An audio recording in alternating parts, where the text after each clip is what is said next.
नमस्कार साथियों, आज चर्चा करते हैं उत्तर प्रदेश में उस नौजवान की, उस नेता की जो सरकार से आंखों में आंखें डालकर बात करता है। उस समाज के नेता की जो अपने समाज के लिए सबसे पहले खड़ा अगर कोई मिलता है तो मिलता है चंद्रशेखर रावण।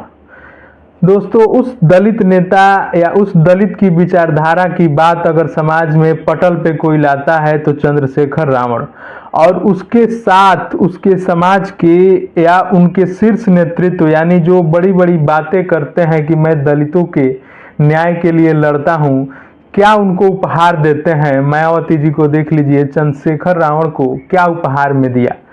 सबसे पहले अगर कहीं दलित, शोषित, वंचित, पिछड़ा कोई भी अगर दुख की घड़ी में होता है तो सबसे पहले चंद्रशेखर रावण वहां पे पहुंचते हैं और उनकी आंसू पोंछने का कार्य करते हैं।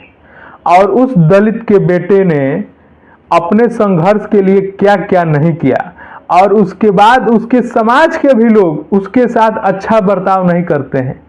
और जो दलितों की बात करने वाली, जिसको दलितों ने मुख्यमंत्री तक बनाया, मायावती जी, वो अपने पास बैठने तक नहीं देती हैं, एक टिकट नहीं देती हैं, अपने साथ बैठाती नहीं है, क्योंकि उनको अपनी परिवार की राजनीति सेट करनी है।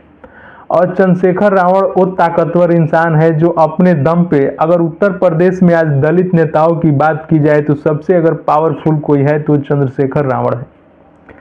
लेकिन उसके बाद भी हर सुख दुख में अगर कोई पहुंचता है तो चंद्रशेखर रावण पहुंचता है। लेकिन अभी जब वोट की बात आती है तो उसी दलित के लोग, जिसका वो आंसू पोंछने का कार्य करते हैं, वो चले जाते हैं मायावती जी के पास कि हम तो मायावती जी को जिताऊंगा। और इसी वजह से आज तक दलितों का विकास नहीं हो पाया।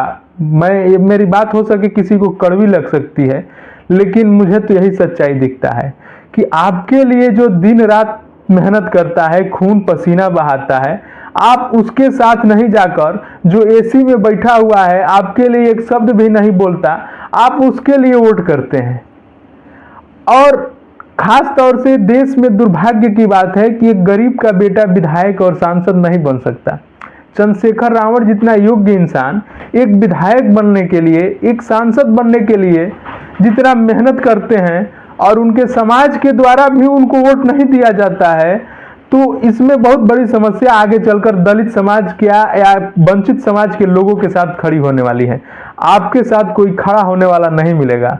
अगर आपका रवैया ऐसे रहा कि जो आपके साथ है आप उसको अपने साथ और अपना वोट तक नहीं दे रहे हैं, तो कोई आपकी आवाज उठाने वाला नहीं मिलेगा। आप लोग चंद्रशेखर रावण को अगर सपोर्ट करते, उसको विधायक बनाते, सांसद बनाते, तो विधानसभा, लोकसभा में जाकर आपकी बात करते। अब वो रोडों पे भटकते हैं, पुलिस के साथ करते हैं, तब जाकर एक समाज के किसी वंचितों को न्याय दिला पाते हैं। और इसमें जो कहें, वो गरीब के बेटे हैं, और गरीब के बेटे को सांसद बनने के लिए, विधायक बनने के लिए बहुत बड़ी लंबी लड़ाई लड़नी पड़ती है, क्योंकि उसी समाज के जो बड़े नेता हैं वही उनको आगे आने देना नहीं चाहते हैं।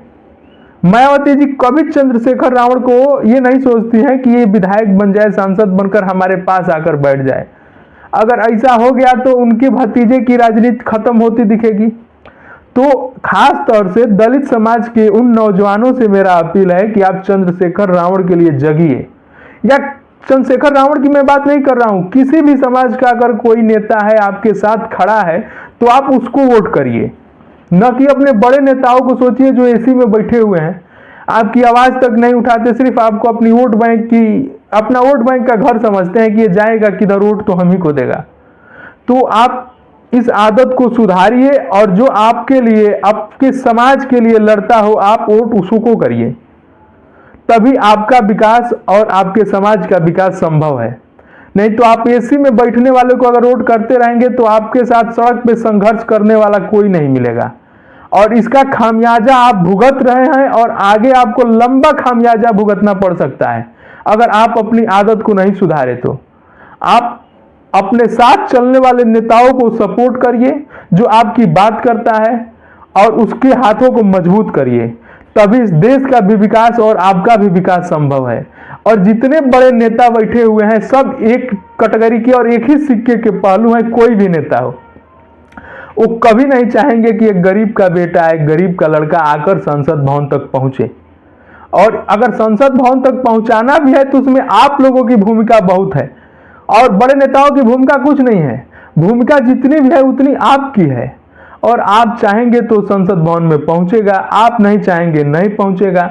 लंबा संघर्ष के बाद भी आज चंद्रशेखर रावण इधर उधर भटक रहे हैं, उनको आप लोग वोट भी नहीं करते हैं। तो इस बार आप लोग उनको, या किसी भी जो आपके साथ कोई भी नेता हो, किसी भी वर्ग का नेता हो, क्योंकि देखिए चंद्रशेखर रावण वो इंसान है जो अपने बलबूते अपनी एक फैन फॉलोइंग बनाया है। मैं चूंकि उनकी बड़ाई नहीं कर रहा हूं, लेकिन जो सत्य है वो मुझे कहने में कोई हर्ज नहीं है कि वो एक ब्रांड है, एक नेता है, एक गरीबों की, एक शोषितों की बात सुनता है, वो आपके आंसू पोंछने का कार्य करता है। तो मुझे ऐसा कहने में क्या हर्ज है। कुछ लोग आकर ये भी कहेंगे कि एक चापलूसी करता है, लेकिन मैं चापलूसी नहीं कर रहा हूं। आपके साथ और उसकी फैन फॉलोइंग है, लेकिन जब वोट में वो भीड़ नहीं तब्दील आप लोग करते हैं, आप लोग उस समय बैठे हुए एसी में नेताओं को याद कर लेते हैं, और जिसका खामियाजा आप आज तक भुगत रहे हैं। आप लोग, अगर आप लोग अपनी आदत को नहीं सुधारेंगे तो आगे भी भुगतने के लिए तैयार रहिए। मेरी वीडियो लंबी हो जाएगी, इसलिए मैं अपनी बातों को यहीं पे खत्म